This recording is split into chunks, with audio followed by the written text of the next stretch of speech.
नमस्कार छात्रों। पाठ संख्या 18 कक्षा 10 मूल्य वृद्धि और ग्राहक जागृति के भाग 4 के बारे में आज हम अध्ययन करेंगे। तो चलिए प्रारंभ करते हैं। इस स्लाइड में देखो दिया गया है ग्राहक सुरक्षा क्षेत्र, ग्राहक जागृति, यानी सरकार ने देश के अंदर और पूरे विश्व में अगर हम देखें तो ग्राहकों की जागृति के लिए और ग्राहकों को सुरक्षित रखने के क्षेत्र में कौन कौन से प्रयास किए हैं वो यहाँ पर आपके दिए गए हैं। तो चलिए प्रारंभ करते हैं। पहला देखिए, ग्राहकों के विभिन्न प्रकार से होने वाले शोषण को रोकने, ग्राहकों के अधिकारों और हितों की रक्षा करने तथा उन्हें शारीरिक, मानसिक और आर्थिक क्षेत्र में सुरक्षा प्रदान करने की आवश्यकता उत्पन्न हुई है। क्योंकि यहाँ पर शारीरिक, मानसिक रूप से तो प्रताड़ित किया ही जाता है किसको, ग्राहकों को, उनको कम मूल्य के अनुसार उनको वस्तु उपलब्ध ना करा के, इसके अलावा उनका पैसा भी बर्बाद होता है। तो आर्थिक क्षेत्र में भी उन्हें सुरक्षा प्रदान करने की आवश्यकता महसूस होती है।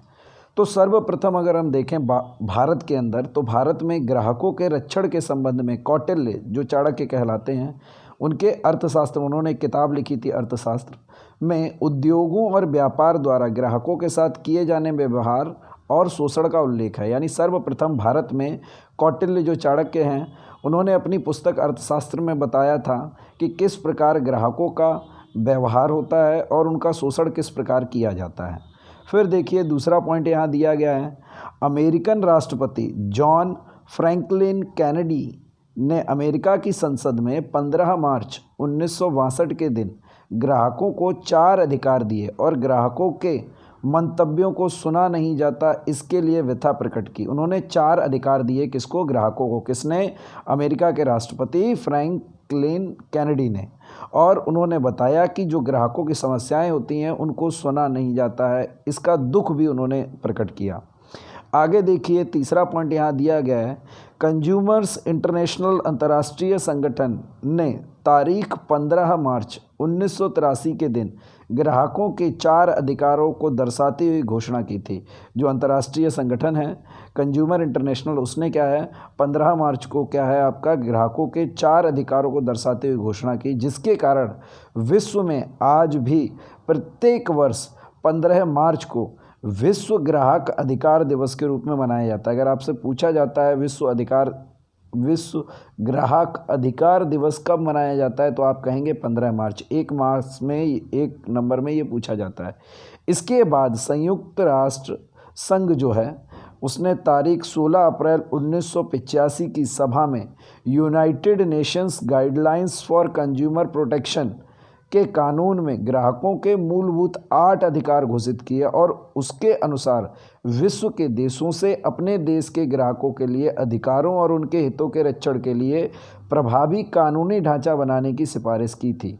ठीक है, यहाँ पर यूनाइटेड नेशन सब लोग जानते हैं, संयुक्त राष्ट्र संघ जो है, उन्होंने 16 तारीख को 1985 में एक सभा की, ठीक है, जिसके अंतर्गत United nation guidelines for the consumer protection, ठीक है, इसके तहत क्या है ग्राहकों को 8 अधिकार दिए और हर एक देश को ये निर्देश दिए कि आप अपने देश में जो ग्राहक हैं उनके अधिकारों और उनके हितों की रक्षा के लिए आप कानून बनाएं। ये भी उन्होंने कहा हर एक देश से। तो उन्हीं के इस आदेश के अनुसार भारतीय संसद ने राष्ट्रीय ग्राहक सुरक्षा अधिनियम 1986 बनाया, जिसे राष्ट्रपति ने तारीख 24 दिसंबर 1986 के दिन हस्ताक्षर करके मंजूरी दे दी। भारत के राष्ट्रपति ने भी इसको 1986 में 24 दिसंबर को मंजूरी दे दी थी कि ग्राहकों की अधिकार जो हैं वो ये होंगे, उनके अधिकार उनको दिए ग्राहकों को और उनके हितों की रक्षा के लिए कानून बनाया, जो कि आपका किसमें दर्शाया गया है, राष्ट्रीय ग्राहक सुरक्षा अधिनियम 1986 में लिखित है। ये सारी चीज़ें किस प्रकार ग्राहकों के हितों की रक्षा की जाएगी, जिसके कारण भारत में भी प्रत्येक वर्ष 24 दिसंबर को राष्ट्रीय ग्राहक अधिकार दिवस के रूप में मनाया जाता है। क्योंकि हमारे यहाँ 24 दिसंबर को राष्ट्रपति ने मान्यता दी थी, इसको लागू किया था, हस्ताक्षर देकर मंजूरी प्रदान की थी, इसीलिए हम 24 दिसंबर को राष्ट्रीय ग्राहक अधिकार दिवस के रूप में मनाते हैं। गुजरात सरकार ने तारीख 18 फरवरी 1988 के दिन गुजरात ग्राहक सुरक्षा नियम 1988 लागू किया, जिसके अनुसार ग्राहक सुरक्षा की कानूनी कार्यवाही राज्य में लागू की जाती है।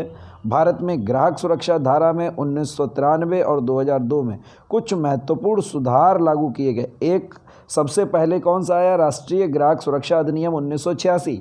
उसमें भी कुछ सुधार करके कुछ और नए नियम लागू करके उसमें ऐड किए गए। कब? 1993 में। उसके बाद उसमें और कुछ सुधार हुए, उनको ऐड किया गया 2002 में। कुछ सुधार और उसमें जोड़ के लागू किए गए और वर्षों पुराने कानूनों में समय अनुसार परिवर्तन करने की भावना लोगों में उत्पन्न हुई है। ठीक है, जो भी नियम कानून जैसे जैसे समय आगे बढ़ रहा है, ये जो राष्ट्रीय ग्राहक सुरक्षा अधिनियम 1986 जो था, उसके अंदर अलग अलग समय पर क्या होता रहा है? सुधार लागू किए जाते रहे हैं। चलिए नेक्स्ट स्लाइड पर चलते हैं।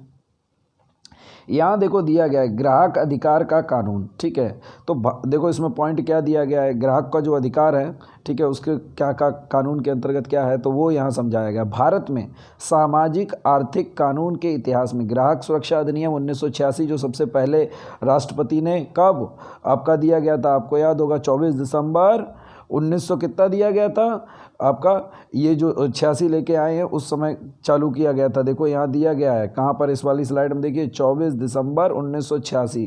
समझ आया? चलिए, तो ये आपका जो है दिया गया है। इसमें क्या है? सभी ग्राहकों के हितों की रक्षा के कानून लिखे गए हैं, इसमें पूरा नियमित किए गए हैं एक सीमा चिन्ह के रूप में, और लोकोपयोगी कानून है। इसमें ग्राहकों के लिए ये बहुत ज़्यादा उपयोगी कानून है। यह ग्राहकों के अधिकारों और ग्राहकों के हितों की रक्षा के संदर्भ में बनाया गया भारत में। ठीक है, सबसे अधिक प्रगतिशील और सर्वग्राही कानून है। ये समय समय पर आपका क्या है? बदलाव भी होते रहते हैं इसके अंतर्गत, इसीलिए यह प्रगतिशील है। और सर्वग्राही यानी हर जगह यह मतलब हर एक उसमें लागू किया जाएगा, सर्वग्राही कानून है। तो जिसके निम्नानुसार अनेक व्यवस्थाएं की गई हैं इसके अंतर्गत, तो उनकी हम कुछ जानकारियां प्राप्त कर लेते हैं कि इस अधिनियम के अंतर्गत, ग्राहक सुरक्षा अधिनियम 1986 के अंतर्गत क्या क्या सेवाएं उपलब्ध कराई गई हैं। तो पहला पॉइंट देखो दिया गया है ग्राहक सेवा संबंधी।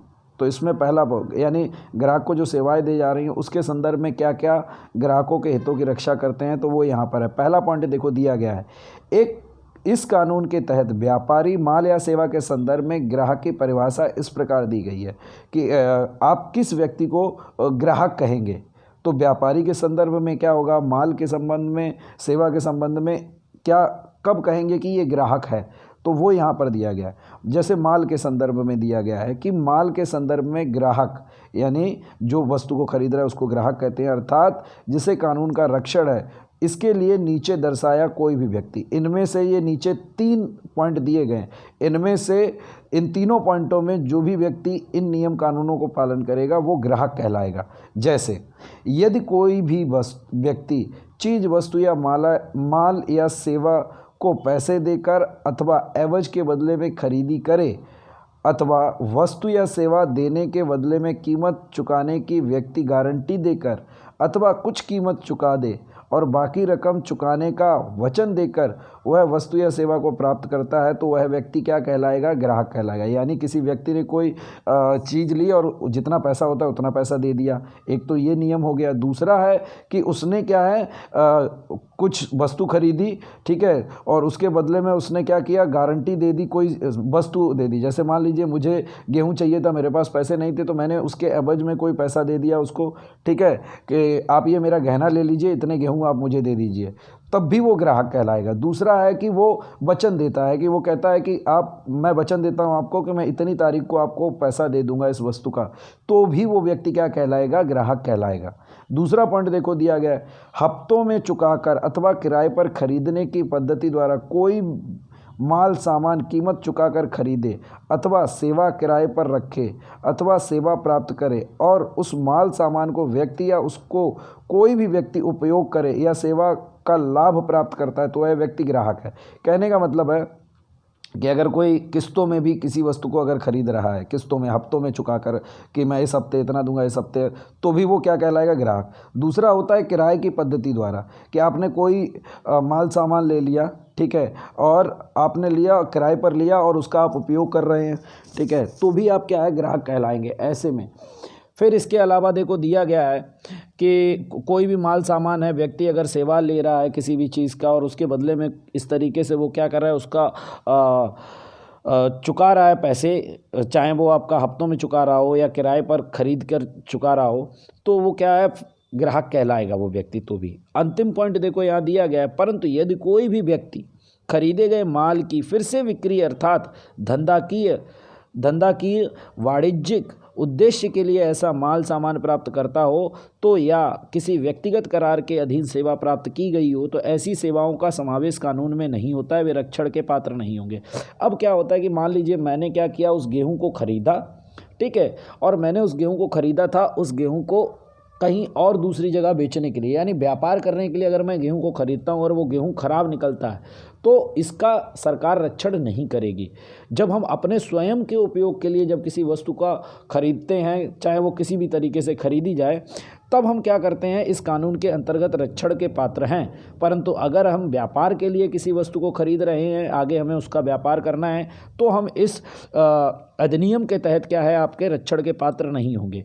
ठीक है, तो ये चीज़ यहाँ पर समझाएगी। फिर एक दिया गया है कि किसी व्यक्तिगत करार के अधीन, कोई व्यक्तिगत करार होता है कि आपने एक करार किया है, उसमें लिखा गया है कि भाई 1 साल के बाद हमारी कोई गारंटी नहीं है, ठीक है, 1 साल के अंतर्गत हमारी गारंटी है, तो 1 साल के अंतर तो आप रक्षण के पात्र रहेंगे। पर उसके बाद अगर उसके करार में दिया है कि हमारी कोई जिम्मेदारी नहीं, तो आप उस समय सीमा के बाद में आप रक्षण के पात्र नहीं होंगे। तो व्यक्तिगत करार भी क्या होता है, कई बार जो है वो भी जिम्मेदार होता है, जिसके अंतर्गत हम क्या है, रक्षण के पात्र नहीं होते हैं। तो ये 3 चीज़ें यहाँ दी गई हैं और बताया गया है कि कौन व्यक्ति ग्राहक कहलाएगा। चलिए नेक्स्ट स्लाइड पर चलते हैं। दूसरा पॉइंट देखो यहाँ दिया गया है, ग्राहकों के अधिकार और हक। बाजार में मिलने वाली वैविध्यपूर्ण अनेक वस्तुओं की जानकारी के अभाव में ग्राहक सही वस्तु की पसंदी में भूल करता है और अपने द्वारा खर्च किए गए धन को पर्याप्त बदला प्राप्त नहीं कर सकता, जिसका धन व्यर्थ जाता है और स्वयं ठगे जाने का अफसोस करता है। अब देखो यहाँ दिया गया है, आपको पहले ही पता है कि ग्राहकों के क्या क्या अधिकार हैं, वो चीज़ यहाँ पर समझाई गई है। जैसे बताया गया कि अन्य बाजार में अगर आप बिस्किट खरीदने जाएंगे तो अलग अलग कंपनियों के बिस्किट आपको मिलेंगे, ठीक है। सही कौन सी वस्तु का हम चयन करें उसमें हम भूल कर बैठते हैं, सही वस्तु नहीं हम क्या करते हैं, जितना हम पैसा खर्च करते हैं उतने बदला हमको, मतलब जितना लाभ हमें मिलना चाहिए उतना अगर हमको लाभ नहीं मिलता है, तो इसका मतलब है कि हमारा क्या हुआ है, धन व्यर्थ जाता है और हम ठगे जाते हैं। तो हमें अफसोस, ठगे जाने का अफसोस करता है। तो वो क्या, व्यापार, तब ग्राहक तो रहेगा वो। इसके अलावा देखो दूसरे पॉइंट में कहा गया है कि उत्पादक व्यापारी दोनों अपनी उत्पादित वस्तुओं के मूल्य संग्रह प्रवृत्ति में एकरूपता और पारदर्शिता रखें, इसके लिए कानून में व्यवस्था की गई है।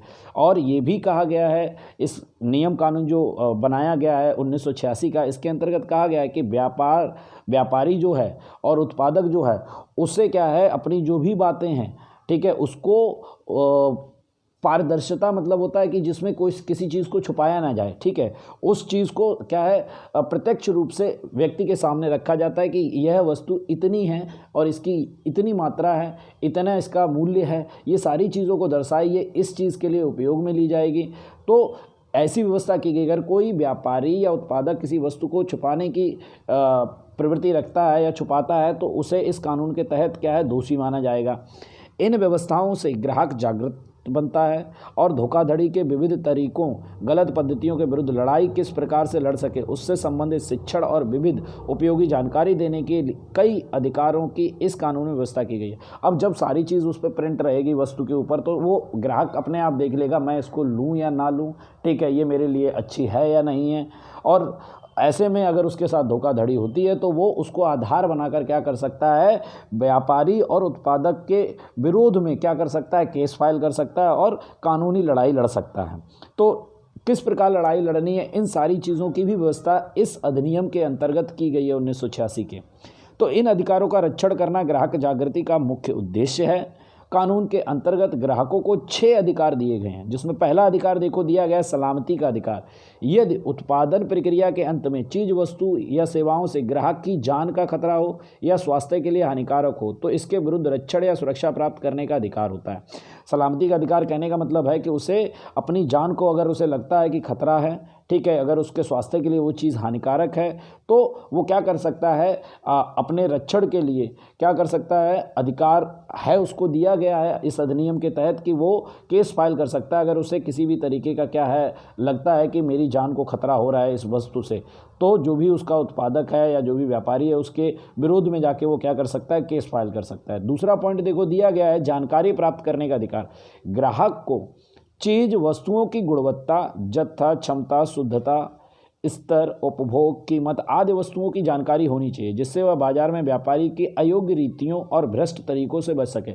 किसी भी सामान को जब आप खरीदने जाते हैं तो उस पर मूल्य भी लिखा रहता है, उस पर एक्सपायरिंग डेट भी लिखी रहती है कि कब वो ख़राब हो जाएगी, कि क्या क्या चीज़ें उसमें सम्मिलित करके उसको बनाया गया, वो सारी चीज़ें रहती हैं। तो ये दिया गया है कि ये अधिकार है एक ग्राहक का जब वो किसी वस्तु को खरीदता है कि ये सारी चीज़ें उत्पादक और उत्पादक की ये जिम्मेदारी बनती है कि वो उन सारी चीज़ों को उस पैकेट के ऊपर क्या करे, मेंशन करे, वहाँ पर उन चीज़ों को निहित करे, निश्चित करे कि ये सारी चीज़ें इसमें शामिल हैं। तो इससे क्या होगा कि व्यक्ति को अगर व्यापारी कोई भी गलत तरीके से उसका शोषण कर रहा है तो वो उन चीज़ों को पढ़कर, उन चीज़ों को समझकर वो क्या कर सकता है, उसके भ्रष्ट जो तरीके हैं उनसे बच सकता है अपने आप को। तो उसे जानकारी प्राप्त करने का अधिकार है किसको, ग्राहक को। और ये सारी चीज़ें जो है जब उत्पादक किसी वस्तु का उत्पादन करता है तो उसे जानकारी उस वस्तु के बारे में देनी ही पड़ती है। फिर देखो तीसरा दिया गया पसंदगी करने का अधिकार। वैविध्यपूर्ण और असंख्य वस्तुएं प्रतिस्पर्धा, गुणवत्ता वाली वस्तुओं में से अधिकतम लाभ मिले, इस तरह अपनी पसंद की वस्तुएं और सेवा की खरीदारी करने का अधिकार है। यहाँ पर देखो आप बाजार में जाते हैं, आपको एक ही वस्तु, मैं बार बार एक का उदाहरण दे रहा हूँ, मान लीजिए कि आप चेयर लेनी है, आपको कुर्सी लेनी है, कुर्सी बनाने वाली बहुत सारी कंपनियां हैं, ठीक है, पर आप वहाँ पर जाएं, ठीक है, तो ऐसा नहीं है कि आपको एक ही प्रकार की आपको क्या है यही कुर्सी आपको मिलेगी, ऐसा नहीं है। वहाँ पर बहुत सारी कुर्सियाँ हैं, अलग अलग कंपनियों की हैं, आपको जो उचित लगती है, जिसका मूल्य कम है, जिसकी जो क्वालिटी है, जो गुणवत्ता है वो अगर अच्छी है तो आपको वहाँ चुनने का अधिकार, आप पसंद कर सकते हैं। ये भी आपको अधिकार दिया गया है किसके तहत, इस अधिनियम 1986 के तहत। चलिए नेक्स्ट स्लाइड पर चलते हैं। चौथा पॉइंट देखो दिया गया प्रस्तुतिकरण का अधिकार, ठीक है। इसमें देखो दिया गया है कि ग्राहकों के अधिकारों और हितों के रक्षण करने और ग्राहकों की शिकायतों और अधिकार संबंधी मामले सही स्तर पर प्रस्तुत करने, अंत में उस पर उचित विचार किया जाए ऐसी व्यवस्था का निर्माण करने, ग्राहकों के कल्याण संबंधी चर्चा करने के लिए ग्राहकों का गैर राजनीतिक बिना धंधाकीय स्तर पर ग्राहक मंडलों की रचना हो और उनके प्रतिनिधियों को स्थान मिले, उनकी स्तुति सुनने की व्यवस्था करने का प्रावधान कानून के अंतर्गत किया गया है। अब देखो प्रस्तुतिकरण का, अब मान लीजिए किसी ग्राहक के साथ क्या हुआ है, शोषण हुआ है, उसको व्यापारियों द्वारा या फिर उत्पादन द्वारा क्या है, उसको धोखे में रखकर उसको लूटा गया है, एक तरीके से उसके पैसों को व्यर्थ किया गया है। तो ऐसे में वो क्या करें, तो सरकार ने 1986 के इस अधिनियम के तहत ये कहा है कि आप अपने स्तर पर, ग्राहक अपने स्तर पर क्या कर सकते हैं, ग्राहक मंडल बना सकते हैं, ठीक है। जब भी सरकार कोई नियम कानून बनाएगी तो इन ग्राहक मंडलों को उसमें सम्मिलित करेगी और इनके द्वारा जो सुझाव दिए जाएंगे उनको भी उसमें शामिल किया जाएगा।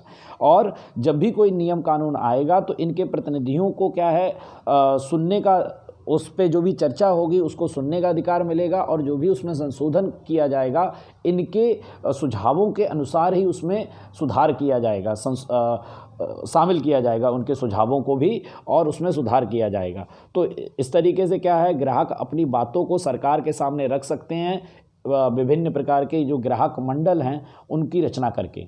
पांचवा पॉइंट देखो दिया गया है शिकायत निवारण का अधिकार। इस अधिकार के अधीन ग्राहक को अप्रामाणिक व्यापारी रीति से या लापरवाही से हुए नुकसान या अनैतिक शोषण हुआ हो, इसके विरुद्ध शिकायत करने, उसका निवारण करके ग्राहक के नुकसान के बदले मुआवजा मांगने का अधिकार है। अब मान लीजिए किसी ने कोई वस्तु खरीदी, उसका नुकसान हो गया पैसे का, तो उस पैसे की भरपाई करने के लिए क्या होगा कि वो अपनी शिकायत को रखेगा अलग अलग जगह पर जो बनाए गए हैं सरकार द्वारा, जिला में होते हैं, आपके राज्य स्तर पर होते हैं, ठीक है, फिर आपके राष्ट्रीय स्तर पर होते हैं। वहाँ पर क्या है, जो ग्राहकों की शिकायत होगी उसका भी वहाँ पर क्या है निवारण किया जाएगा उसको भी, और जितना उनका नुकसान हुआ है उसके बदले में जिस कंपनी के वस्तु का उसने उपयोग किया है उस कंपनी द्वारा उसका मुआवजा भी दिया जाएगा। इसका भी अधिकार दिया गया है ग्राहकों को 1986 के इस अधिनियम के तहत। छठा पॉइंट देखो दिया गया है, ग्राहक शिक्षण प्राप्त करने का अधिकार, यानी ग्राहक को बाजार में उपलब्ध विभिन्न वस्तुएं और जो भी प्रक्रिया चल रही है उसका ज्ञान प्राप्त करने का भी उनको अधिकार दिया गया है। तो इसके तहत क्या क्या हो रहा है अलग अलग जगह पर, तो वो यहाँ दिया गया है। यह अधिकार ग्राहकों को जीवन भर जानकार ग्राहक बनाने की सभी जानकारी या ज्ञान, चतुराई, धैर्य और कौशल प्राप्त करने के लिए प्रोत्साहित करता है कि आप अपने जीवन भर क्या है जागरूक रहिए, चीज़ों को समझते रहिए और अपनी चतुराई दिखाते हुए आप क्या है वस्तुओं का उपयोग करिए अपने जीवन में, उनका लाभ उठाइए और कहीं पर भी आप उत्पादकों और व्यापारियों के शोषण का शिकार ना बनिए। तो इसके लिए देखो यहाँ पर बहुत सारी चीज़ें दी गई हैं, क्योंकि क्या होता है कई बार देखो यहाँ दिया गया है ग्राहक की अज्ञानता, ग्राम्य क्षेत्रों के ग्राहकों में उनके अधिकारों के प्रति जागृति का अभाव। गांव में जो लोग रहते हैं वो इतना ध्यान नहीं देते हैं कि हमें 10 चीज़ों को जानना है, इस वस्तु के बारे में भी जानना है, वो इतना नहीं रखते हैं। तो ये जो सभी चीज़ें होती हैं ये क्या होती हैं, ग्राहक शोषण की जिम्मेदार होती हैं, ये कारण हैं। ठीक है, हम जब अभाव रहता है हमारे पास जानकारी का तो हमारा शोषण कर लेता है कौन, व्यापारी और जो उत्पादक रहता है वो। तो इसके लिए क्या है शुरू से ही जागरूक बनाया जाए, इसके लिए विद्यालयों के पाठ्यक्रमों में स्थान दिया गया है। विविध संस्थाओं की मीटिंगों में ग्राहक शिक्षण संबंधी चर्चाएं होती हैं, ठीक है, वार्तालाप किए जाते हैं। कार्यशालाओं द्वारा ग्राहक शिक्षण का प्रशिक्षण देकर ग्राहकों की कुशलता बढ़े, ऐसे प्रयत्न किए जाते हैं जिससे व्यापार में वह जागृत ग्राहक के रूप में अच्छी तरह कर्तव्य निभा सके। इसके ग्राहक शिक्षण सहायक बनता है। ठीक है, तो ग्राहकों को शिक्षा देना, ठीक है, अपने अधिकारों के प्रति जागरूक करना, इसके लिए ग्राहक शिक्षण जो है वो बहुत अत्यावश्यक है। इसीलिए ग्राहकों को क्या है शिक्षण प्राप्त करने का अधिकार दिया गया है 1986 के इस अधिनियम के तहत। तो इस